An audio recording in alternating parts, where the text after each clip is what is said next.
Saludos a todos, bienvenidos a los servicios del sábado. El día de hoy vamos a cubrir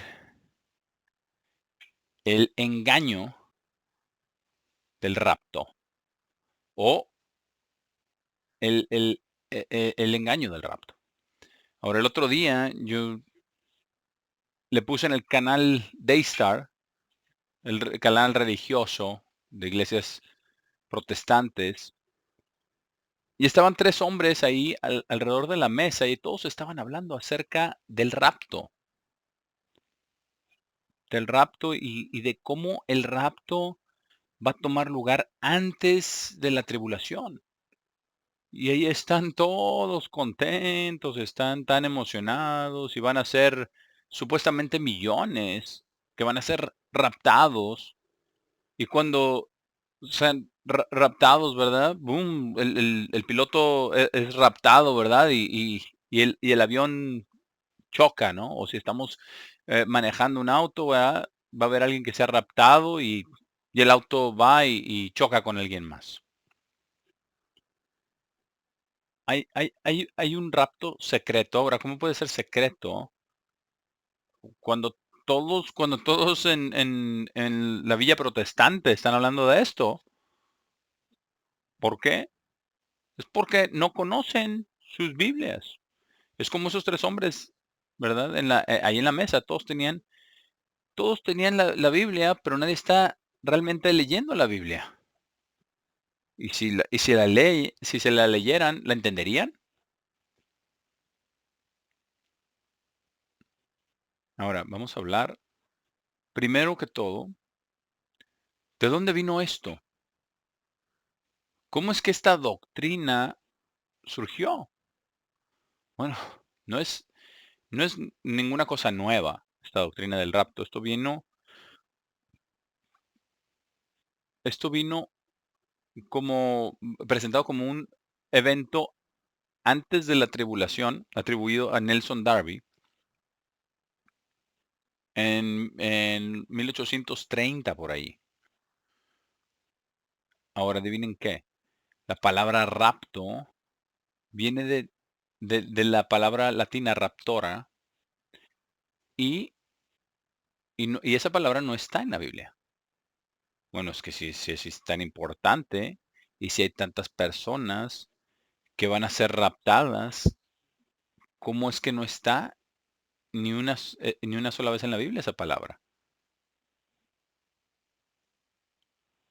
Ahora,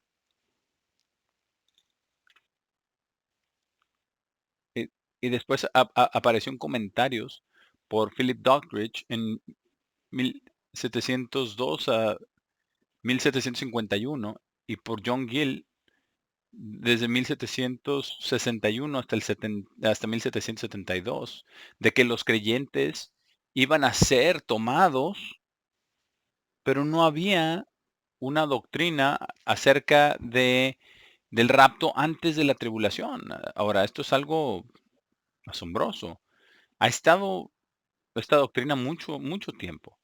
Ahora, pero ¿las personas verdaderamente creen estos engaños?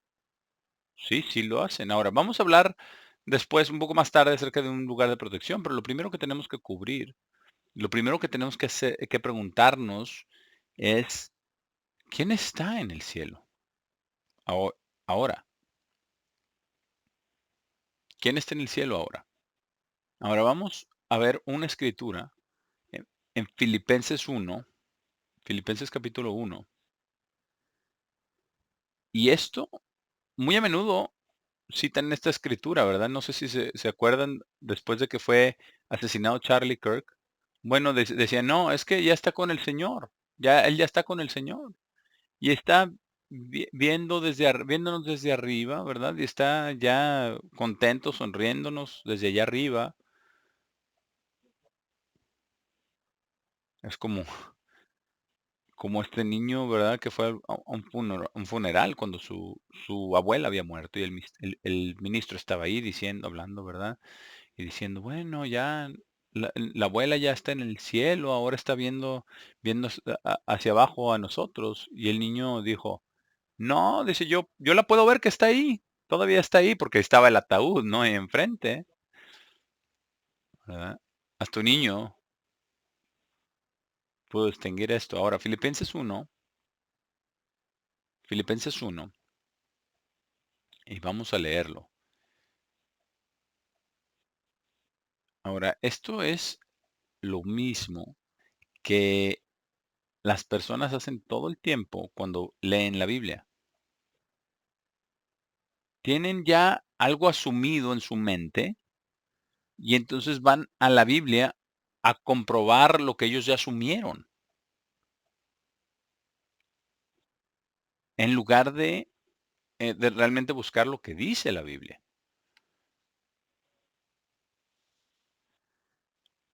Ahora vamos aquí está Pablo en la prisión en Roma y está hablando acerca de cómo muchos están dando testimonio de Jesús, ¿verdad? Incluso delante de César. Y dice aquí, versículo 18, ¿qué diré entonces? No obstante, en toda forma, sea en pretexto o en verdad, Cristo está siendo proclamado y me regocijo en esto. Sí, y también continuaré regocijándome. Ahora, nosotros tenemos algo similar a eso. Tenemos muchas personas con esta organización Turning Point USA, ¿verdad? ¿Qué es lo que están haciendo? Están hablando acerca de Cristo y supuestamente están ayudando a las personas a que vengan a Cristo, pero yo les puedo decir una cosa por seguro. Esa oración de Franklin Graham, tan sencilla, no te va a llevar al cielo y no te va a sacar de la tribulación. Y es más, tampoco quizás te lleve a Cristo. Ahora, ¿por qué? Porque Dios dice, regresen a mí.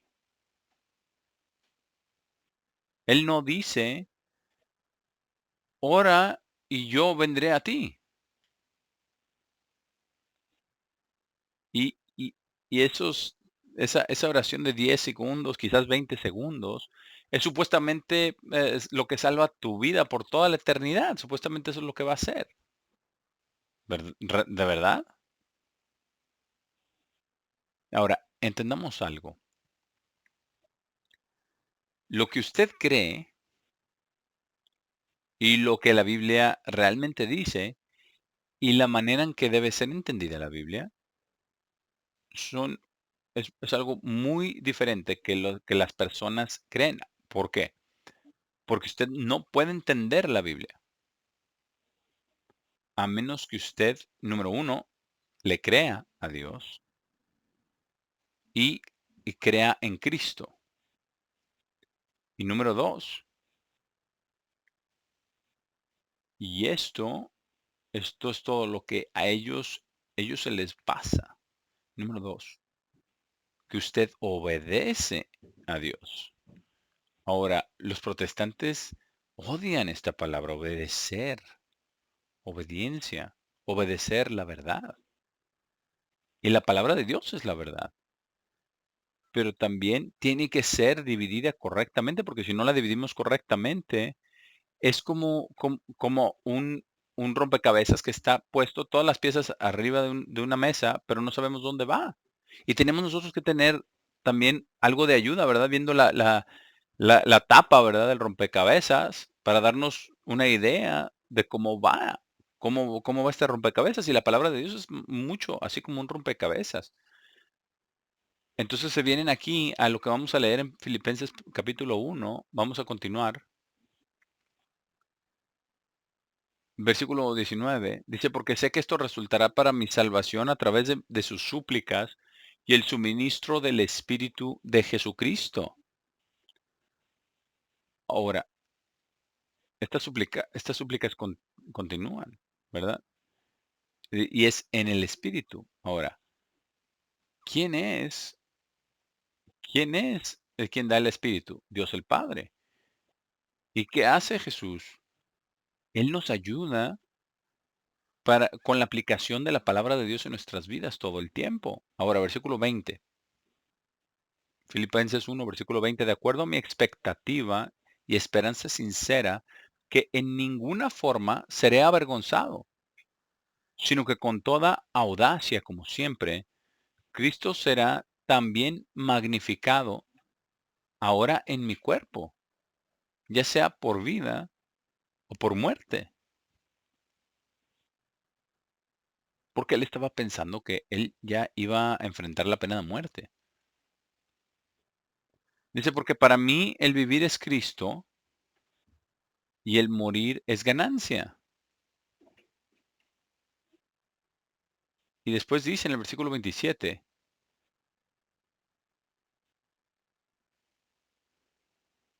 dice, y si,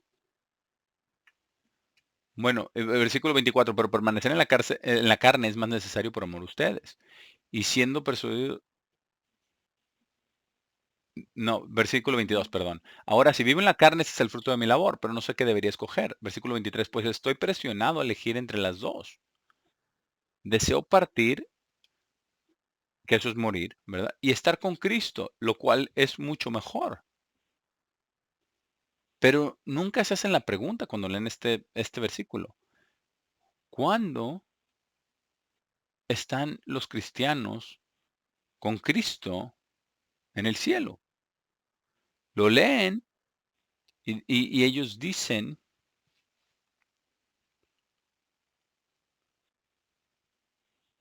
que Él ya está ahora en el cielo.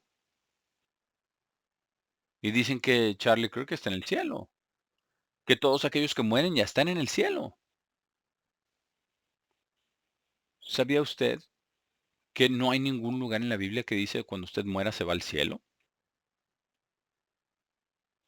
No hay ningún otro lugar en la Biblia donde dice, y cuando usted muere, se va usted a un infierno ardiente. Y no hay ningún lugar en la Biblia donde dice, cuando usted se muere, y cuando usted no ha sido bueno, y cuando usted no ha sido tampoco tan malo, bueno, que entonces se va usted a un lugar llamado el purgatorio. Y el purgatorio es un lugar especial.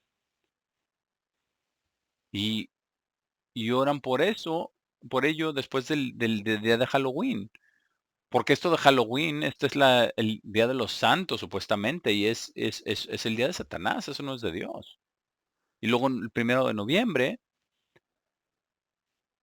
es el día de todas las almas.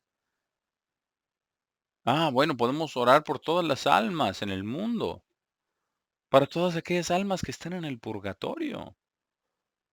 Y que nuestras oraciones, si da- rezamos suficientes rosarios y le damos suficiente dinero al Papa, quizás podamos sacarlos del purgatorio. No,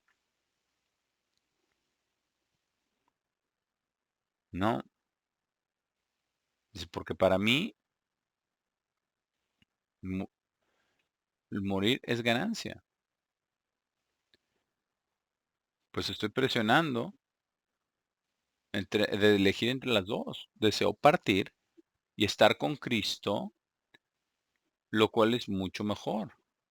Pero ¿cuándo estaríamos con Cristo? ¿Qué es lo que tiene que suceder antes de eso?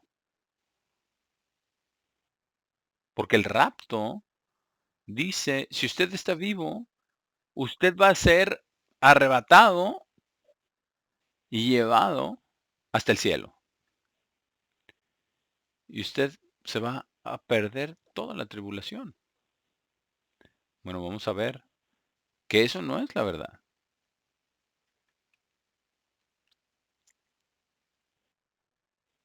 Así es de que está presionado. Dice, pero permanecer en la carne es más necesario por amor a ustedes. Y siendo, versículo 25, siendo persuadido de esto, sé que permaneceré y seguiré con todos ustedes para su progreso y gozo en la fe, para que por medio de mi presencia con ustedes otra vez, su regocijo por mí pueda abundar en Cristo Jesús.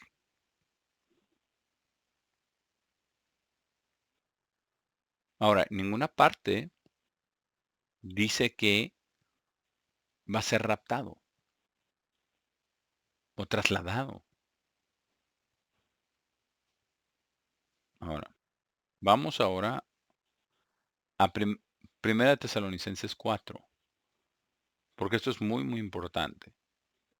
Primera de Tesalonicenses 4, porque aquí es a donde van para probar o tratar de probar de decir que hay un rapto. Primera de Tesalonicenses 4.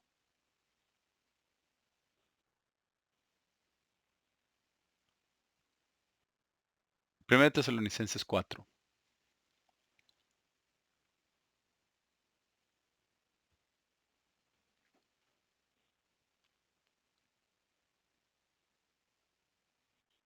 Dice lo siguiente.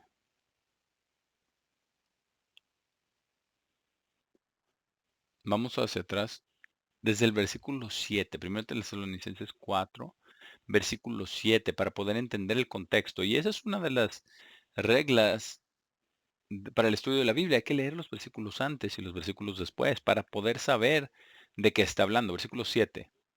Dice, porque Dios no nos ha llamado a impureza, sino a santificación. Por tanto, aquel quien rechaza estos mandamientos no está rechazando a hombre, sino a Dios, quien también dio su Santo Espíritu a nosotros. Ahora, concerniente al amor fraternal, ustedes no tienen necesidad de que les escriba, pues ustedes mismos son enseñados por Dios a amarse los unos a los otros. Y ustedes también practican eso hacia todos los hermanos, quienes están en toda Macedonia. Pero los exhortamos, hermanos, a abundar incluso más en amor y a aspirar a vivir una vida tranquila y ocuparse de sus propios asuntos. ¿Por qué? Porque hay personas, especialmente el día de hoy con el teléfono, ¿verdad? Se cuelgan de teléfono, ¿verdad? Y se va para arriba y para abajo en toda la lista de los teléfonos, ¿verdad? Y yikiri yakiri, y nomás hablando, ¿verdad? Y doctrinas falsas. Y está incorrecto. Así es de que cuelgue el teléfono y póngase bien con Dios. Dice para ocuparse de sus propios asuntos y trabajar con sus propias manos, exactamente como los hemos instruido, para que puedan caminar honestamente hacia aquellos quienes están afuera, está hablando fuera de la iglesia, y no puedan necesitar nada de nadie. Pero no deseo que sean ignorantes, hermanos. Y aquí está el versículo. Dice, concerniente a aquellos que han dormido. Está hablando de la muerte física, porque la muerte física se asemeja al sueño, al dormir. Dice, para que no estén afligidos, incluso como otros, quienes no tienen esperanza. Porque si creemos que Jesús murió y resucitó otra vez, exactamente en la misma forma, ahora escuchen atentamente, ¿cómo murió Jesús?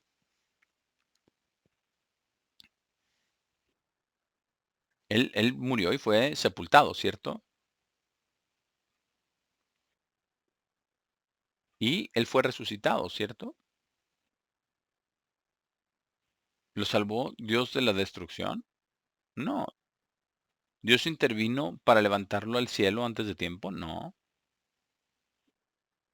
Entonces lo que está diciendo es, usted va a morir y usted va a estar en la tumba, igual que Cristo. Porque como vamos a ver un poquito más adelante, en Adán, como en Adán, todos mueren. Vamos a seguir leyendo aquí. Dice, exactamente en la misma forma también, aquellos que han dormido en Jesús, Dios traerá con él. Ahora, ¿qué significa esto? ¿Eso significa que todos están en el cielo o que hay gente en el cielo ahora mismo? No. ¿Cómo, cómo llegamos a estar con Jesús? Esa es la siguiente pregunta. ¿Y dónde está Cristo? ¿Dónde nos encontramos con Él? ¿Está en la tierra? ¿Está en el cielo? ¿Está en camino hacia la tierra? ¿Está en la atmósfera? ¿Dónde está? ¿Cómo va a ser todo esto? Bueno, lo vamos a cubrir.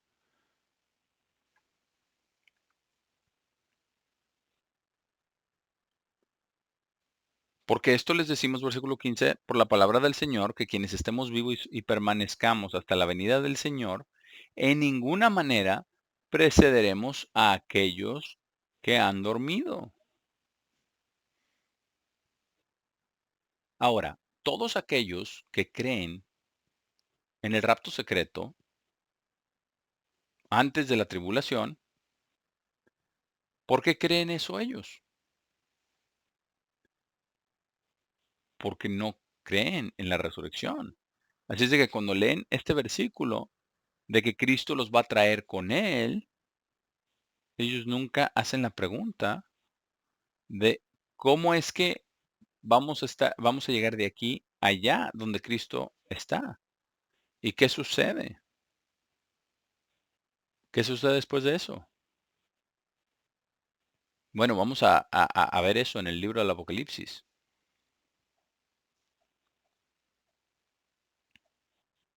Ahora dice lo siguiente.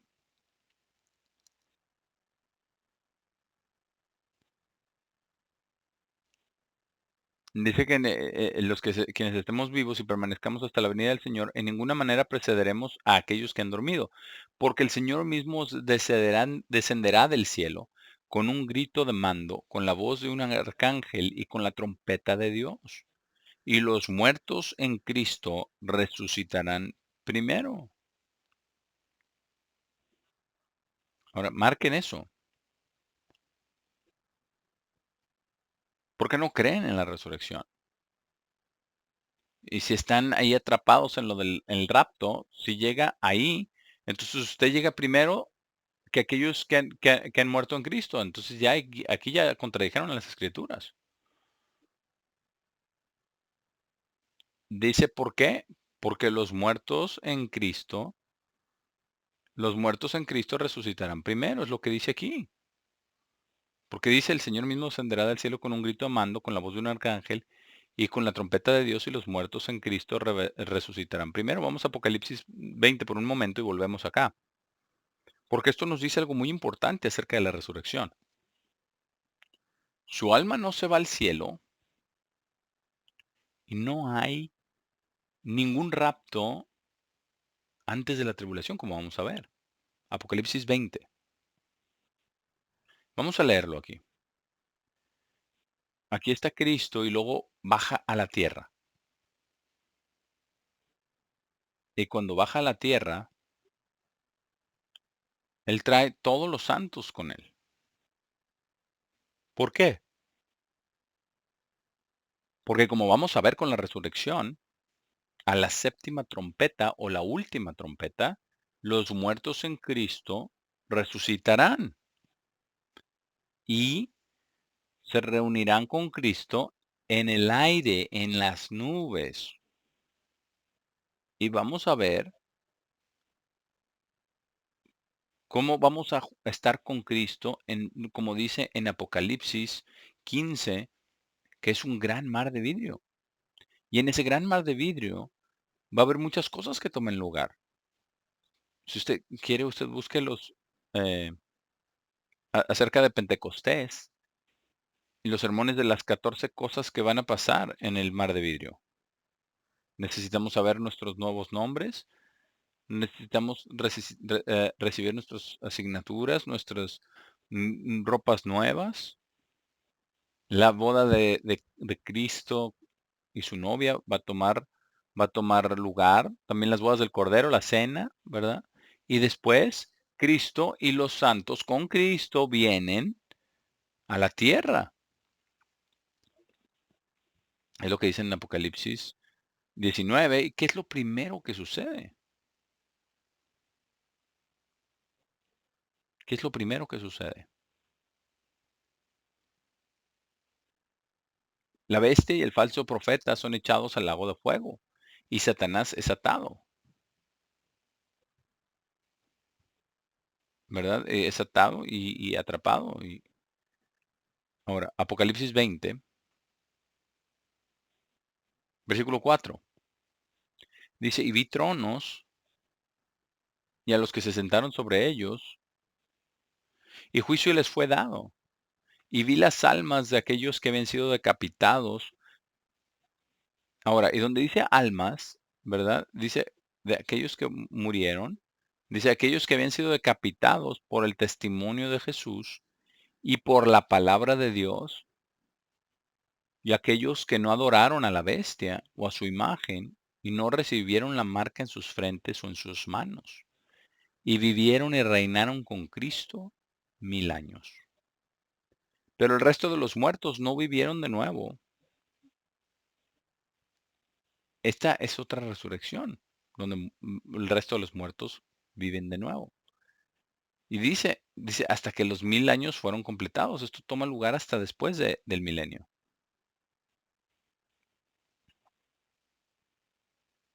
Ahora, y después dice, esta es la primera resurrección. Esto nos dice otra historia también.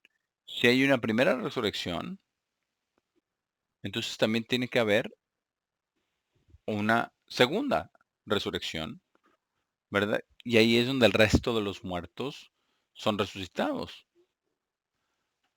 Ahora, versículo 6. Bendito y santo es aquel que tiene parte en la primera resurrección.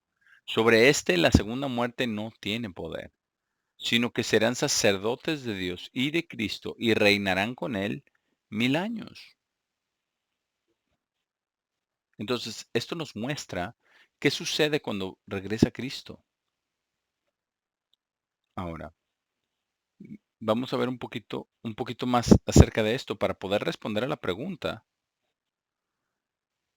¿Hay alguien, alguna persona ha ascendido al cielo hasta ahora, excepto Cristo? Bueno, vamos a ver un par de cosas más. Vamos a Juan capítulo 3. Evangelio de Juan capítulo 3. Y aquí hay un versículo muy interesante. Juan 3, versículo 13. Ahora, el que escribió esto fue el apóstol Juan. Y él puso una frase en paréntesis. Vamos a leerla. ¿Por qué? Porque Jesús estaba hablando acerca de ser nacido de nuevo. Ahora, hay muchas personas allá en la Villa Protestante que creen que si profesan el nombre de Jesús, ya son nacidos de nuevo. Y eso no es cierto. Nosotros tenemos aquí en la Biblia dos apéndices, en la versión fiel. ¿Qué significa ser nacido de nuevo? ¿Qué significa ser nacido de Dios? Ahora, aquí en Juan 3 encontramos algo muy interesante acerca de esto.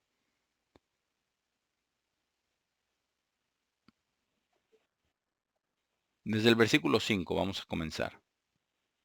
¿Por qué? Porque Jesús le dijo esto a Nicodemo, ¿verdad? Nicodemo vino a él de noche y le dijo, sabemos que eres un hombre enviado de Dios. En el versículo 5,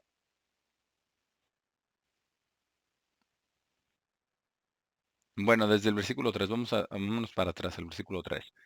Jesús respondió y le dijo a Nicodemo, verdaderamente, verdaderamente te digo, a menos que cualquiera nazca de nuevo, no puede ver el reino de Dios.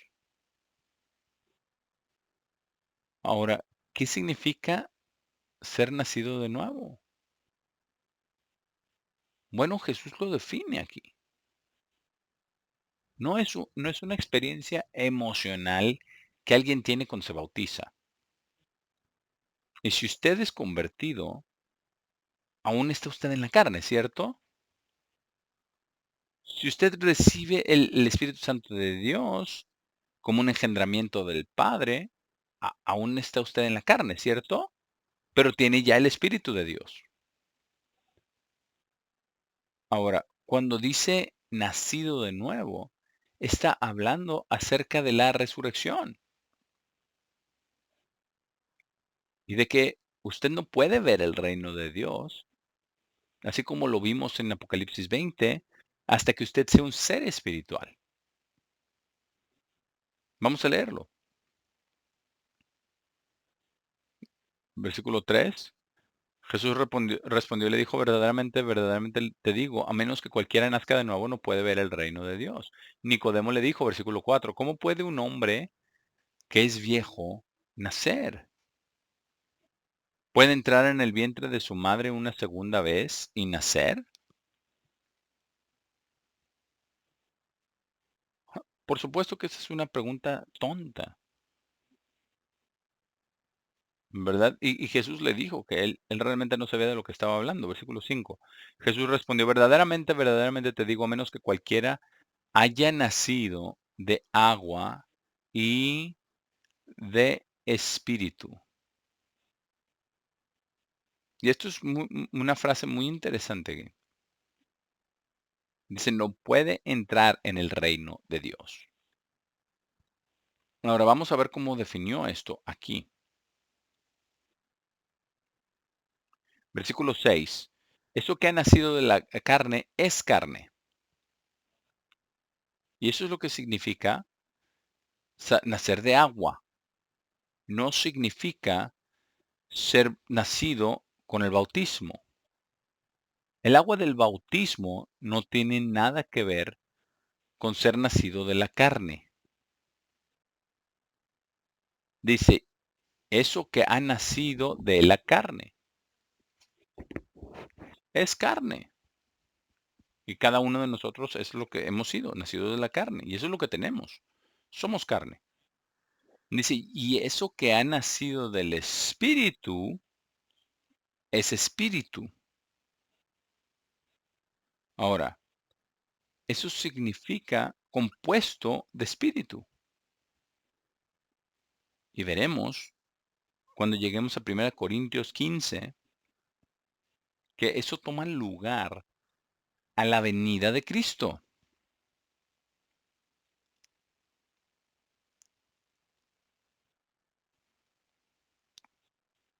Eso que ha nacido del espíritu es espíritu. Así es de que si usted ha sido bautizado y ha nacido ha salido del agua, ¿es usted, no nacido, sino salido del agua? ¿Es usted carne? Sí, usted es carne. Después de que le imponen las manos y usted recibe el Espíritu Santo de Dios, ¿sigue usted siendo carne? Sí. ¿Es usted espíritu? ¿Compuesto usted de espíritu? La respuesta es no, no.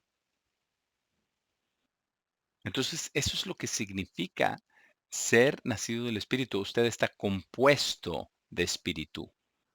Lo que ha nacido de carne es carne. Y usted ha nacido de agua porque su existencia en el vientre de su madre era un fluido amniótico que es agua. Y lo primero que sucede antes de que usted nazca, ese saco embriónico se rompe. Y el agua en la que usted está viviendo allí, como un bebé en el vientre de su madre, más la contracción de los músculos de su madre, lo forza a usted a salir al mundo. Y usted es nacido de agua. Ahora, para continuar en la carne, ¿qué necesita suceder? Necesita usted respirar. Entonces, lo primero que se hace por la partera o el doctor, el bebé recién nacido, se sostiene de arriba abajo, ¿verdad? Y se le da una nalgadita. Y entonces el bebé llora y llora muy fuerte. Y yo sé lo que es porque yo vi a todos mis hijos nacer y eso es exactamente lo que sucede. ¿Por qué lloran? porque han entrado al mundo y ya no están en el vientre de su madre, ahora tienen que respirar, y para poder respirar, ¿qué sucede? Usted tiene que tener los pulmones expandidos. ¿Y cómo se expanden los pulmones? El bebé toma un aliento y empieza a llorar, y a llorar, y a llorar. Y eso empieza a sacar todo el agua que hayan podido tener en su boca, ¿verdad? Y en su garganta. Han de haber tenido quizás algo de fluido amniótico ahí. Y empiezan a respirar el aire. Lo que es, lo que es nacido del agua es carne. Lo que es nacido del espíritu es espíritu. Entonces, para ser nacido de nuevo, significa que usted es cambiado de carne a espíritu, su composición. Así es de que todos aquellos que crean que ya han nacido de nuevo, tómense una prueba con un alfiler para que se pinchen y saben que son carne y hueso, son nacidos de carne y no han nacido del Espíritu. Ahora, si usted es bautizado, es el primer paso para recibir el Espíritu de Dios, pero el Espíritu de Dios que viene a estar dentro de nosotros no convierte todo su ser a espíritu, sino que lo recibe usted en su mente, ¿verdad? Que usted recibió ese espíritu del hombre en su mente y se une con el Espíritu Santo de Dios en un engendramiento. Ahora, detengámonos aquí un momento y vamos a Primera de Pedro, capítulo 1. Primera de Pedro, capítulo 1, y vamos a ver cómo lo explica el apóstol Pedro. Muy claramente, esto es algo maravilloso, cómo lo explica él. Primera de Pedro, capítulo 1. Y nos dice aquí qué es lo que significa nacer de nuevo. Y ser nacido de nuevo toma lugar después de que usted ha sido engendrado con el Espíritu Santo de Dios. Porque nosotros vivimos nuestra vida con el Espíritu Santo de Dios, amamos a Dios, obedecemos a Dios, guardamos sus mandamientos, desarrollamos el carácter de Dios, el Espíritu de Dios en nosotros, con el Espíritu de Dios en nosotros, ¿verdad? Versículo primero de Pedro 1, vamos a ir al versículo 1. Primero de Pedro 1, 1:1.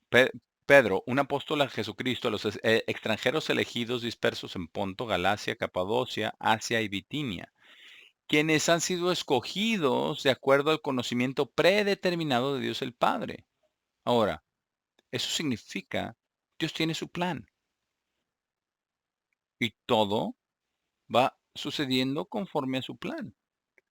Y para todos aquellos que reciben el Espíritu Santo de Dios, estamos anticipando la primera resurrección. Pero eso es lo que dice aquí en Apocalipsis 20.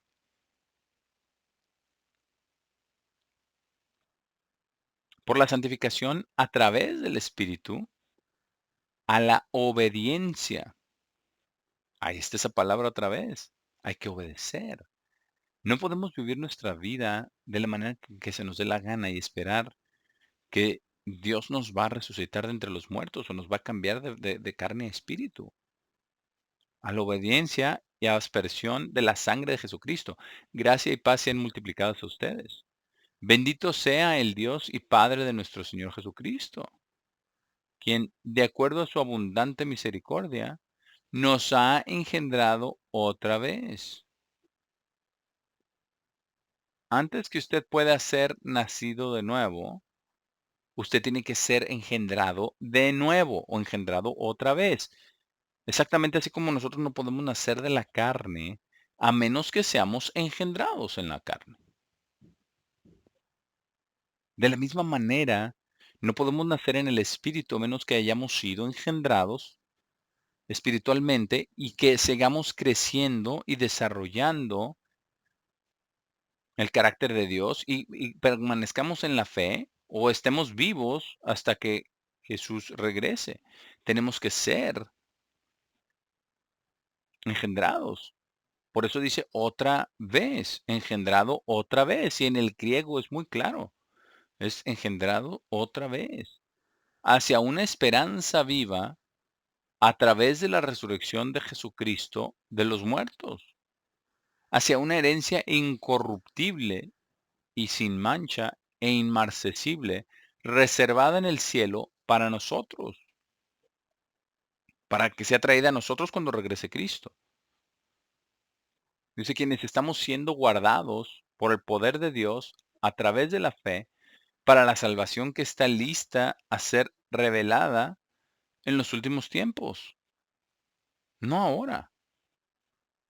Entonces eso es muy, muy importante. Ahora, vamos a Juan 3 de nuevo. Juan 3 para terminar de nuevo esto y vamos a hacernos la pregunta. ¿Quién está en el cielo ahora? Y vamos a ver esto.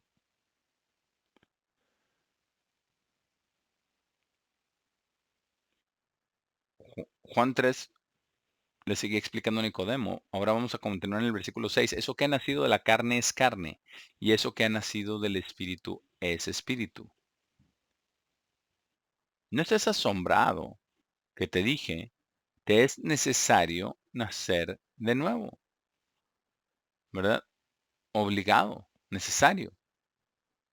No vas a ser, no vas a ser resucitado entre los muertos a menos que tengas el Espíritu de Dios y no vas a nacer de nuevo a menos que hayas sido fiel hasta el final y hayas sido puesto en la tumba o regreses esperes hasta el regreso de Cristo si es que todavía estás vivo.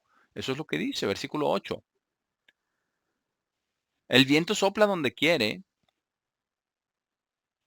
y oye su sonido, pero no sabes el lugar del cual viene ni el lugar al cual va. Así también es todo el que ha nacido del Espíritu. Si usted es espíritu, es espíritu. Y usted puede ser invisible. O puede, como Jesús hizo, ¿verdad? Puede hacerse visible también. Nicodemo le respondió versículo 9 y le dijo, ¿cómo pueden ser estas cosas? Jesús le respondió y le dijo, ¿eres un maestro de Israel y no sabes estas cosas? Verdaderamente, verdaderamente te digo, nosotros hablamos eso que sabemos y testificamos de eso que hemos visto, pero ustedes no reciben nuestro testimonio. Si te he dicho cosas terrenales y no crees, ¿cómo creerás si te digo cosas celestiales? Y vamos a verlo eso en unos minutos. Pero vamos a ver lo que dice el versículo 13. Y aquí es lo que dijo Cristo. Y esto habla acerca de cómo no habrá un rapto secreto. Versículo 13. Y nadie ha ascendido al cielo excepto quien bajó del cielo, el Hijo de Hombre, quien está en el cielo. Ahora, esa frase en paréntesis dice incluso, excepto quien bajó del cielo, eso lo escribió Juan, el apóstol Juan, porque Jesús no había salido, cuando lo estaba escribiendo, no había ascendido al cielo todavía. Entonces no estaba en el seno del Padre, ¿verdad? A la hora que estaba hablando con Nicodemo, estaba en la carne. Entonces, por eso esto fue añadido después. Y vemos que tiene que ser la resurrección. Ahora, vamos a tomar una pausa y después vamos a tomar el monte de la transfiguración, porque hay muchas personas que van al monte de la transfiguración y dicen, ah, mira, ahí está Moisés y Elías en el cielo. Y vamos a ver qué es lo que realmente dice. Porque aquí dice, nadie ha ascendido al cielo. Lo dice, versículo 13, muy claro. Excepto quien bajó del cielo. Moisés bajó del cielo. Elías bajó del cielo. No. Ninguno de los apóstoles, ¿alguno de los apóstoles bajó del cielo? No. ¿Quién es el único que bajó del cielo?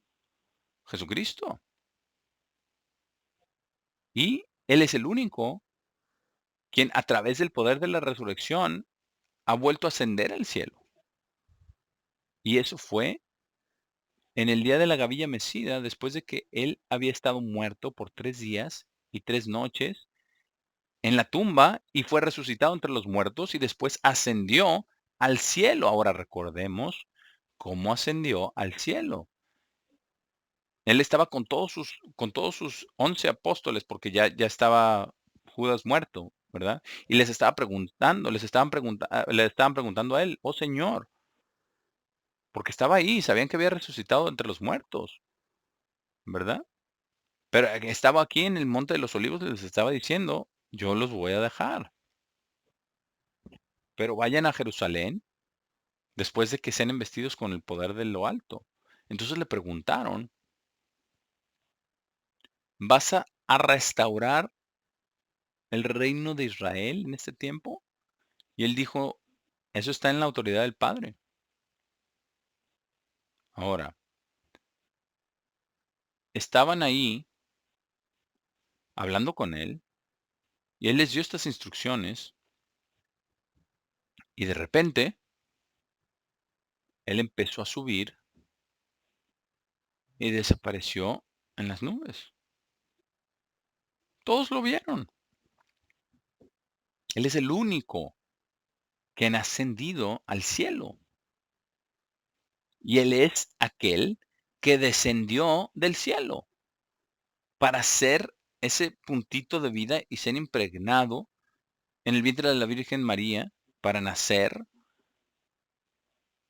y todo, tener todo lo que tenemos concerniente a la vida de Cristo, ¿verdad? Y después ser crucificado, y murió, y ser enterrado, y después ser resucitado después de 3 días y 3 noches, y en el día de la ofrenda de la gavilla mecida, entonces subió para presentarse al Padre.